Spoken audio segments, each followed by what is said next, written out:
हम लोग पर्यावरण की सीरीज में आपके टेड स्पेशल में भोजन और स्वास्थ्य पढ़ने जा रहे हैं, जो आपकी परीक्षा के लिए काफ़ी उपयोगी और महत्वपूर्ण है। एक ऐसा टॉपिक है जहाँ से आपकी परीक्षा में प्रश्न भी आते हैं और ये आपके पाठ्यक्रम में है। अगर आपकी बार एक सीट हमार के सीरीज में हम लोग पुनः इस सीरीज को आगे बढ़ाते हैं और एक एक करके तथ्यों को पढ़ेंगे। आप लोग कॉपी कलम लेकर बैठे रहिएगा। ये नोट्स के आधार पर ये क्लास आप लोग को ई-लर्निंग विद दुर्गेश पर लाइव मिलती रहेगी। अब हम यहाँ पे पढ़ेंगे भोजन और स्वास्थ्य क्या है। ऐसे पौष्टिक खाद्य पदार्थ जो जीवों द्वारा ग्रहण होकर उनके शरीर की समस्त क्रियाओं के संचालन का कार्य करें, उसे भोजन या आहार कहते हैं। भोजन के अगर हम प्रकार की बात करें तो भोजन दो प्रकार के हैं। कौन कौन? एक संतुलित भोजन होता है, दूसरा असंतुलित भोजन होता है। जी हाँ, भोजन के दो प्रकार हैं। कौन कौन? संतुलित और असंतुलित। संतुलित आहार की बात करें, वह भोजन जिसमें शरीर के लिए सभी आवश्यक तत्व एक निश्चित मात्रा में मौजूद हो, जैसे कार्बोहाइड्रेट, वसा, विटामिन, जल एवं खनिज। ये सभी संतुलित आहार के अंतर्गत आते हैं। ठीक है, हम और आगे बढ़ते हैं। अगला है आपके सामने, कह रहा है कुपोषण क्या है। मैंने लंबे समय तक किसी व्यक्ति के भोजन में एक या उससे अधिक तत्वों की कमी हो तो वह किसी रोग का शिकार हो जाता है। तो उस स्थिति को हम क्या कहते हैं? कुपोषण कहते हैं। क्या कहते हैं? हम उसे कुपोषण कहते हैं। बच्चों में क्वाशरकोर तथा मरिस्मस जो बीमारी होती है, अब क्वाशरकोर मरिस्मस जो बीमारी होती है, ये किसकी कमी से होती है? यह आपको पता होगा। आप लोग कमेंट सेक्शन में कमेंट करके बताइए ये किसकी कमी से होता है। अगर हम बात करें विटामिन की, ये भी आपके सिलेबस में है। एक आवश्यक रसायन है जो महत्वपूर्ण अत्यंत है, जो शरीर में चयापचय की समस्त क्रियाओं को निरंतरता को बनाए रखता है। आइए हम बात करते हैं विटामिन के प्रकार की। जल में घुलनशील विटामिन कौन है? बी और सी। जल में जो घुलनशील विटामिन है वो है आपकी बी और सी। वसा में घुलनशील विटामिन कौन है? ए, डी, के। माने हम कह सकते हैं कीड़ा। कीड़ा मतलब विटामिन के, ई, डी, ई, ये वसा में घुलनशील है। यह परीक्षा में एक सवाल पूछा जाता है। आप लोग फटाफट वीडियो को सभी लोग शेयर कर दीजिएगा। ये सीरीज निःशुल्क आप सभी के लिए देश हित में, राष्ट्र हित में महत्वपूर्ण है। ठीक है, सभी लोग शेयर कर दीजिए। गेस्ट ग्रुप में लेने पर दुर्गेश पर आपको निःशुल्क पढ़ा रहा हूँ, तो पढ़ लीजिए। विटामिन से प्राप्त क्या नहीं होता? ऊर्जा। मतलब विटामिन से हमें ऊर्जा नहीं मिलता। अगर आप लोग इस सोचे कि नहीं विटामिन से क्या मिलता है, तो ऊर्जा नहीं चाहिए। और आगे बात करते हैं, भोजन सबसे मुख्य अवयव क्या होता है? कार्बोहाइड्रेट है। क्या है? कार्बोहाइड्रेट है। विटामिन का प्रमुख कार्य क्या है? रोगों से रक्षा करना। जो विटामिन है उसका अगर प्रमुख कार्य देखा जाए तो क्या है? रोगों से रक्षा करना है। आगे देखते हैं, सबसे पहले विटामिन खोज किसने की थी? फंक महोदय ने किया था। एक सवाल आता है परीक्षा में कि सबसे पहले जो विटामिन की खोज किसने की थी? सबसे पहले विटामिन की खोज फंक महोदय ने किया था। ठीक, आप लोग वीडियो को शेयर करिए। जितने लोग वीडियो को देख रहे हैं, पैसे नहीं लगेंगे आपके। ये क्या होगा? नहीं। और हम आगे चलते हैं। अब यहाँ पे हम लोग देख लेते हैं विटामिन का नाम क्या क्या है और उसकी कमी से होने वाले रोग। ए, बी, सी, डी, ई, के। ये विटामिन ए को रेटिनॉल कहते हैं। रतौंधी होती है जो दूध गाजर से इसकी कमी को पूरा की जा सकती है। बी, इसे थायमीन कहते हैं। बेरी बेरी और मक्का, माने मक्का से पूरी की जा सकती है। जी हाँ, ये सहायक अध्यापक आशीष जी के द्वारा हस्तलिखित है। एस्कॉर्बिक एसिड, ये स्कर्वी मसूड़ों में खून होता है। ये नींबू कमी से, यानी इस कमी को नींबू से पूरा किया जा सकता है। डी, कैल्सीफेरॉल, रिकेट्स, सूखा रोग, और ये सूर्य किरणों से मिल जाता है। जिनको साफ नहीं दिख रहा है वह 3 डॉट विंडो पर क्लिक कर वीडियो की क्वालिटी बढ़ा ले। टोकोफेरॉल, ये सर की अब है टोकोफेरॉल, ये नपुंसकता, माने पुरुषों में नपुंसकता, महिलाओं में बाझपन, इससे विटामिन ई से, इसको टोकोफेरॉल के नाम से जानते हैं। और आगे विटामिन के, फिलोक्विनोन, यह रक्त का थक्का न बनना, ये पालक से। स्कैन कर लेते हैं। ठीक है, आते हैं यहाँ विटामिन बी के कुछ कॉम्प्लेक्स है जो पढ़ लेते हैं। B2 राइबोफ्लेविन, आंखों का जलन होना। B3 निकोटिनेमाइड, पेलाग्रा, त्वचा संबंधी दाग खाज। B5 पेंटेथेनिक एसिड बालों का सफ़ेद या मंदबुद्धि, पायरिडॉक्सिन एनीमिया, B7 बायोटीन लकवा, फॉलिक एसिड विटामिन B9 और विटामिन 12 साइनोकोबाल्मिन, ये एनीमिया तथा पीलिया के लिए महत्वपूर्ण है। आगे चलते हैं। विटामिन ए का प्रयोग का प्रमुख स्रोत है गाजर, विटामिन सी का प्रमुख स्रोत है आंवला, विटामिन डी का प्रमुख है सूर्य का प्रकाश, विटामिन ई का प्रमुख स्रोत है अंकुरित गेहूं, विटामिन के का प्रमुख स्रोत है पालक, विटामिन 12 में पाया जाता है कोबाल्ट। ठीक है। सर्वाधिक आयरन लोहा पाया जाता है पालक में। दूध में विटामिन नहीं पाई जाती, कौन सी विटामिन सी, माने विटामिन सी दूध में नहीं पाया जाता। चावल को पॉलिश करने पर नष्ट होती है, क्या चीज़, थायमीन। भारत की मुख्य खाद्य फसल चावल है। दक्षिण भारत के लोगों का मुख्य भोजन मछली और चावल है। विटामिन डी कहाँ संश्लेषण इसका होता है, त्वचा में। कहाँ पर होता है, त्वचा में होता है। हमारे शरीर में संश्लेषण होता है किसका, विटामिन डी और के का। विटामिन डी और के का संश्लेषण हमारे शरीर के अंदर होता है। देखिए, और नोट्स के लिए आप लोग इस नंबर पर व्हाट्सएप करके जानकारी ले सकते हैं। इस सभी नोट्स घर बैठे आप प्राप्त कर सकते हैं। ये लर्निंग विद दुर्गेश के ऑफिस का नंबर है, जौनपुर जनपद में, जहाँ से मैं निःशुल्क गेस्ट के रूप में आपको लर्निंग विद दुर्गेश पे लाइव पढ़ा रहा हूँ। प्रोटीन हमारे शरीर में कोशिकाओं के निर्माण के लिए, मसल्स के निर्माण के लिए आवश्यक तत्व है। प्रोटीन शरीर में होने वाले पाचक रसों, एंजाइम तथा हार्मोन्स आदि की संरचना करती है। प्रोटीन हमारे शरीर के ठोस भाग का निर्माण करती है, मतलब शरीर के जो ठोस भाग है इसका 75% निर्माण अकेले प्रोटीन करता है। अब एक सवाल मैं आपसे पूछूंगा कि प्रोटीन कमी से होने वाला रोग कौन सा है। सर्वाधिक प्रोटीन पाई जाती है सोयाबीन में। सबसे ज़्यादा प्रोटीन किसमें मिलती है, सोयाबीन में मिलता है। जो लोग वीडियो को लाइव देख रहे हैं कमेंट बॉक्स में जाएं, कमेंट करके बताएं प्रोटीन की इकाई क्या है, एंजाइम से। प्रोटीन की इकाई क्या है, एंजाइम से। सर्वप्रथम प्रोटीन शब्द का प्रयोग किसने किया था, वर्जिलियस ने किया था। सबसे पहले प्रोटीन का प्रयोग किसने किया था, वर्जिलियस ने किया था। प्रोटीन का मुख्य कार्य क्या है, शरीर की वृद्धि करना। प्रोटीन का मुख्य कार्य शरीर की वृद्धि करना है। इंसुलिन की कमी से होने वाला रोग मधुमेह, जिसे हम शुगर के रोग के नाम से जानते हैं। इंसुलिन का स्रावण होता है अग्नाशय में, ये बीटा कोशिका से। मधुमेह रोग में खाना नहीं चाहिए चावल, आलू, गन्ना। मधुमेह में ये चीज़ें नहीं खानी चाहिए। एक सामान्य व्यक्ति के संतुलित भोजन में क्या प्रतिदिन प्रोटीन की मात्रा होनी चाहिए, 56 ग्राम। भोजन में प्रोटीन की मात्रा कितनी होनी चाहिए, 56 ग्राम होनी चाहिए। आगे चलते हैं, कार्बोहाइड्रेट की बात करते हैं। ये मानव भोजन का मुख्य अवयव होता है। इससे व्यक्ति को तत्काल ऊर्जा प्राप्त होती है। चावल, आलू, मक्का, शरीर को तत्काल ऊर्जा मिलती है किससे, कार्बोहाइड्रेट से। सर्वाधिक कार्बोहाइड्रेट पाया जाता है मक्का में। कार्बोहाइड्रेट अधिकता से रोग होता है मोटापा, और खिलाड़ियों को तत्काल ऊर्जा देने के लिए केला दिया जाता है। 1 ग्राम कार्बोहाइड्रेट में 4 किलो कैलोरी ऊर्जा मिलती है। 1 ग्राम वसा से 9 किलो कैलोरी ऊर्जा मिलती, ये आप लोग जानते रहिएगा। चाहे तो आप इसकी स्क्रीनशॉट अपने पास सुरक्षित रख लें, चाहे तो इस वीडियो को अपने साथी मित्रों को शेयर कर दें। कार्बोहाइड्रेट के स्रोत, अंगूरों खाद्यान्न में ग्लूकोज के रूप में, अंकुरित अनाज में माल्टोज के रूप में, दूध में लैक्टोज के रूप में, फलों में फ्रैक्टोज के रूप में, गन्ने में सुक्रोज के रूप में। आप इसकी स्क्रीनशॉट रख लीजिए।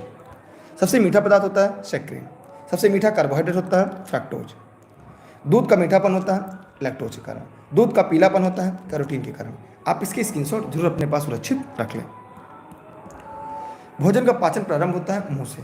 जो भोजन पचना शुरू होता है कहाँ से, मुंह से। दूध का सफ़ेद होना केसिन, दूध का दही बनना लैक्टोबैसिलस, दूध से दही बनने की विधा किण्वन विधि। वसा कार्बन सी, हाइड्रोजन तथा ऑक्सीजन O2 आदि तत्वों से बना होता है। इसमें मुख्य रूप से ग्लिसरीन और फॉलिक एसिड मिश्रण होता है। वसा के प्रकार अगर हम देखें तो संतृप्त वसा, असंतृप्त वसा। जंतुओं से प्राप्त वसा जैसे दूध, घी, मांस, ये सब इसमें आते हैं। वसा, संतृप्त वसा, नारियल तेल इसका अपवाद है। असंतृप्त वसा में वनस्पति से प्राप्त होते हैं जैसे सरसों का तेल, सूर्यमुखी, लेकिन मछली का तेल इसमें अपवाद है। ये स्क्रीनशॉट अपने पास रख सकते हैं, ठीक है। आगे चलते हैं हम लोग। देखिए, जो भी क्लास चल रही है उसकी लिंक आपको टेलीग्राम पर मिल जाएगी, तो आप लोग टेलीग्राम ज्वाइन कर ले। जो नए बंदे आ रहे हैं टेलीग्राम पर दुर्गेश सर सर्च करके ई लर्निंग विद दुर्गेश पर जुड़िए। सभी क्लास की नोटिफिकेशन आपको मिल जाएगी। ये सभी class e learning with Durgesh से मैं निःशुल्क देश हित में राष्ट्रहित में उपलब्ध करा रहा हूँ। वसा के कार्य क्या है? ऊर्जा प्रदान करना, चेहरे में चिकनाई प्रदान करना। कमी से कौन सा रोग होता है? कमजोरी आना, थकान, मानसिक शारीरिक थकान होने लगता है इसकी वजह से। अब आते हैं जल। यह हाइड्रोजन के 2 अणुओं तथा ऑक्सीजन के 1 अणु से मिलकर बना, इसे हम H2O कहते हैं। क्या कहते हैं? H2O एक यौगिक है और वायु एक मिश्रण है। जल एक यौगिक है और वायु एक मिश्रण है। मानव शरीर में जल की मात्रा होती है 65 से 80%। फलों में जल की मात्रा होती है 90%। मनुष्य में प्यास महसूस होती है जब जल शरीर के अंदर 65% से कम होने लगता है तब। यार वीडियो को शेयर नहीं करेंगे क्या आप लोग, जितने लोग वीडियो को देख रहे हैं? चलिए ठीक है, मत करिए। आगे है जल का आयतनात्मक स्वरूप क्या होता है? 2:1 मोस्ट इंपॉर्टेंट परीक्षा में पूछा जाता है। जल का भारात्मक अनुपात होता है 1:8। रट लीजिएगा, यह प्रश्न आपके परीक्षा में ऐसे आता है और लोग गलती कर जाते हैं। अगर जल का आयतनात्मक स्वरूप देखें तो H2O होता है, तो हाइड्रोजन के 2 और 1। अगर भारात्मक अनुपात देखेंगे 1:8 होता है। आयोडीन की कमी से होने वाला रोग घेगा, ग्वाइटर। जल का सर्वाधिक घनत्व होता है 4 डिग्री सेल्सियस पर, रट लीजिएगा। इसलिए जब झीलों में तालाबों में बर्फ जम जाती है तो मछलियाँ नीचे चली जाती हैं, क्योंकि वहाँ पर तापमान 4 डिग्री सेल्सियस होता है। भारी जल किसे कहते हैं? ड्यूटीरियम ऑक्साइड, जिसे हम D2O के नाम से जानते हैं। जल में मिली अशुद्धि को शुद्ध करने के लिए क्या प्रयोग करते हैं? क्लोरीन, ब्लीचिंग पाउडर, लाल दवा। भोजन के पाचक में सहायक एंजाइम का नाम क्या है? टायरीन। ये लार में बनता है। मानव मूत्र को यूरिया में परिवर्तित कौन करता है? यकृत। मानव गुर्दे का भार होता है 150 ग्राम। मानव मूत्र की प्रकृति होती है अम्लीय। मानव शरीर का सबसे बड़ा अंग अगर देखा जाए तो त्वचा होता है। मानव शरीर का सबसे बड़ी ग्रंथि यकृत। पीयूष ग्रंथि को कहा जाता है मास्टर ग्रंथि। वयस्कों की हड्डियों की संख्या 206। सबसे बड़ी हड्डी फीमर, जांघ की हड्डी। सबसे छोटी हड्डी स्टेपीज या स्टेप्स, कान की हड्डी होती है। मस्तिष्क के मुख्य भाग को प्रमस्तिष्क के नाम से जानते हैं। मानव हृदय में कुल कक्ष होते हैं 4। मेढक में कितने होते हैं? कमेंट करके जवाब दीजिएगा। ठीक। रक्त समूह की खोज किसने की थी? कार्ल लैंडस्टीनर ने। मानव रक्त को बांटा गया है 4 भागों में। सर्वदाता O, सर्वग्राही AB। रक्त परिसंचरण की खोज विलियम्स हार्वे ने किया है। मानव शरीर के रक्त को शरीर से हृदय की ओर ले जाने वाली को सिरा कहते हैं। सिराओं में अशुद्ध रक्त बहता है। प्लमोनरी सिरा में बहता है शुद्ध रक्त। हृदय में शरीर की ओर रक्त को कौन ले जाता है? धमनी। धमनी में बहता है शुद्ध रक्त। पल्मोनरी धमनी में बहता है अशुद्ध रक्त। रक्त का पीएच मान 7.4 क्षारीय, क्योंकि 7 से 14 क्षारीय होता है। जल का पीएच मान 7 उदासीन होता है। पीने योग्य जल 6.5 से 7 के बीच। रक्त का लाल रंग हीमोग्लोबिन कारण होता है। चींटी के डंक में फॉर्मिक अम्ल होता है। नींबू में अम्ल होता है सैट्रिक अम्ल। नमक का पीएच मान कितना होता है? कमेंट करके बताइएगा, ये प्रश्नवाचक चिन्ह है। ऊर्जा की शक्ति, अरे बाप रे बाप, ज़्यादा है क्या? रुकिए, चलिए कुछ चीज़ छोड़ देते हैं ना। ये हम लोग नोट्स में आप लोग ले लिए हैं, तो ये नोट्स में आप लोग पढ़ लीजिएगा। जीवाणु जनित होने वाले रोग, ठीक है, हम थोड़ा शॉर्टकट मार लेते हैं क्योंकि अगली क्लास भी आपकी कुछ देर के बाद है। तो आप लोग नोट्स लिए हैं तो आप लोग नोट्स में चीज़ें पढ़ लीजिएगा। हम टॉपिक बात कर लेते हैं। अब देखिए, जीएसटी से पंडित का टीका नहीं हो। जीवाणु द्वारा होने वाला जीएसटी माने गोनोरिया, सिफिलिस, टाइफाइड, कोढ़, काली खांसी, हैजा। ये हैजा पूछा जाता है। काली खांसी, कोढ़, टाइफाइड, प्लेग चूहों द्वारा, डिप्थीरिया, तपेदिक क्षय रोग, टीबी, टिटनेस, निमोनिया। ठीक है, ये आप लोग इसकी स्क्रीनशॉट रख लें। अब विषाणु जनित रोग, अड्डे हमें पीठ और पोछो गलत खून रहे। एड्स है, इसका एलिजा टेस्ट है। एलिजा इसका परीक्षण है। डेंगू, इन्फ्लुएंजा, हर्पीस, पीलिया, एक्रोमा, पोलियो, छोटी माता, खसरा, रेबीज, पागल कुत्ता काटने से, मतलब ये सब विषाणु जनित होते हैं। कोरोना किससे होता है? कमेंट करके जवाब दीजिएगा। कवक द्वारा होने वाला रोग, गंजा, दामाद, खाए, फ्रंट। गंजापन, दमा, दांत, खाद खुजली और एथलीट फुट। ठीक है, ये सभी कवक द्वारा होता है। परजीवी प्रोटोजोआ होता है। पायरिया, काला ज्वर, मलेरिया, पेचिश, सोने की बीमारी, ये सभी किससे होते हैं? ये परजीवी प्रोटोजोआ से होते हैं। ठीक है, आप इसकी स्क्रीनशॉट रख लें। मुख्य सोना, चलिए ये भी मैं आपको आगे बात करता हूँ, क्योंकि ये भी आप लोग के पास नोट्स होगा, वहाँ नोट्स में है। जो चीज़ नोट्स में आपके होंगे वहाँ पे ज़्यादा समय आपका नहीं लूँगा। चलिए, परजीवी द्वारा सबसे पहले मलेरिया रोग की पुष्टि किसने की थी? रोनाल्डो राश ने 1887 में की थी। शुद्ध रक्त की शुद्धता मापी जाती है लैक्टोमीटर से। रक्त दाब मापा जाता है स्फिग्नोमीटर, 120/80 होना चाहिए, मैंने 80/120 होना चाहिए। द्रव का अपेक्षित घनत्व, देखिए नोट्स के लिए इस नंबर पर व्हाट्सएप करके जानकारी ले सकते हैं। ई लर्निंग विद दुर्गेश के ऑफिस से मिल जाएंगे, संपूर्ण कंप्लीट नोट्स मिल जाएंगे। चलिए यहाँ पे देखते हैं, द्रव की अपेक्षित घनत्व होती है, कैसे मापते हैं? हाइड्रोमीटर से। वायुमंडल की आर्द्रता हाइग्रोमीटर से मापते हैं। समुद्री गहराई फेदोमीटर से मापते हैं। वायु दाब किस में मापा जाता है? बैरोमीटर में मापा जाता है।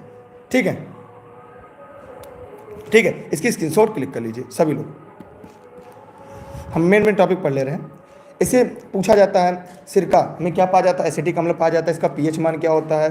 बाद में लोग देख लेंगे। संतरा में साइट्रिक अम्ल, इमली में टार्टरिक अम्ल, टमाटर में ऑक्सैलिक अम्ल, दूध खट्टापन लैक्टिक अम्ल, नींबू साइट्रिक अम्ल, सेब मैलिक अम्ल, चींटी के डंक मेथेनोइक फॉर्मिक अम्ल। नींबू का पीएच मान, सिरका का पीएच मान, शराब का, मूत्र का, दूध का, लार का, रक्त का, जल समुद्री जल का, यहाँ पे सबका क्या पीएच मान दिया है। हो सकता है सभी आपकी परीक्षा में सवाल आ जाए, तो आप इसके नोट डाउन करके रखिएगा। चलिए हम लोगों ने साथ पढ़ लिया था ये टॉपिक। हाँ चलिए, यहाँ तक हमारा टॉपिक जो था वो पूरी तरह से क्या हो गया? समाप्त हो गया। ठीक है, फिर अगर आपके मन में कोई प्रश्न कोई सवाल हो तो कमेंट सेक्शन में पूछ लीजिएगा। फिर मिलते हैं कुछ देर के बाद अगली क्लास में। आप लोग घर बैठे नोट्स प्राप्त करने के लिए इन नंबरों पर व्हाट्सएप करके जानकारी ले सकते हैं।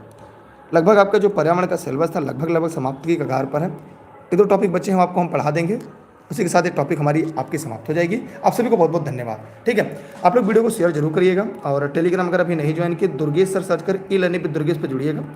कंप्लीट नोट्स और क्लास आपको ई लर्निंग विद दुर्गेश के ऐप पर मिल जाएगा। आप लोग ई लर्निंग विद दुर्गेश का ऐप जरूर डाउनलोड करिएगा। ठीक है, चलिए एक कह रहे हैं फ्री में नोट्स नहीं मिले भैया, अब लोन कराएंगे वो लोग और करा के आपके घर प्रिंट करा के भेजेंगे फ्री में।